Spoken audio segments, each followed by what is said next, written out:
Hello guys, welcome back to Bong's kitchen. আমি আবারও চলে এসেছি একটা নতুন ভিডিও নিয়ে।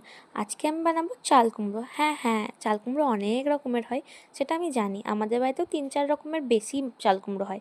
তার মধ্যে মাছের মাথা দিয়ে, চিংড়ি মাছ দিয়ে, কলাইয়ের ডাল দিয়ে, তারপরে নারকেল কুড়া দিয়ে। হ্যাঁ, আজকে আমি নারকেল কুড়া দিয়ে চাল কুমড়ো করে দেখাবো। তাহলে চলো বেশি না বকে শুরু করা যাক। অনেক সহজ, বেশি কিছু লাগবে না, 4 থেকে 5 রকমের জিনিস লাগবে।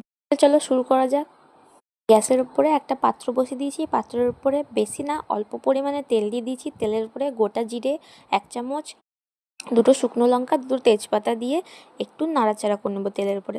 তারপরে ওই কাটা চাল কুমড়োটা দিয়ে দিতে হবে। দেখে মিক্স করে নেওয়ার পর ওর মধ্যে নুন পরিমাণ মতন আর 1/2 চামচ মতন হলুদ গুঁড়ো দিয়ে সেটাকে নাড়িয়ে চাড়িয়ে ঢেকে দিতে হবে। ঢেকে দেওয়ার কিছুক্ষণ পর যখন দেখবে চাল কুমড়ো থেকে জল ছেড়ে যাবে, তার মধ্যে পরিমাণ মতন চিনি আর যে নারকেল কুড়োটা করে রেখেছিলাম ওই নারকেল কুড়োটা দিয়ে ভালোভাবে মিক্সড করে নামিয়ে নিতে হবে। দেখে এনজয় ইউর নারকেল কুড়ো দিয়ে চাল কুমড়ো।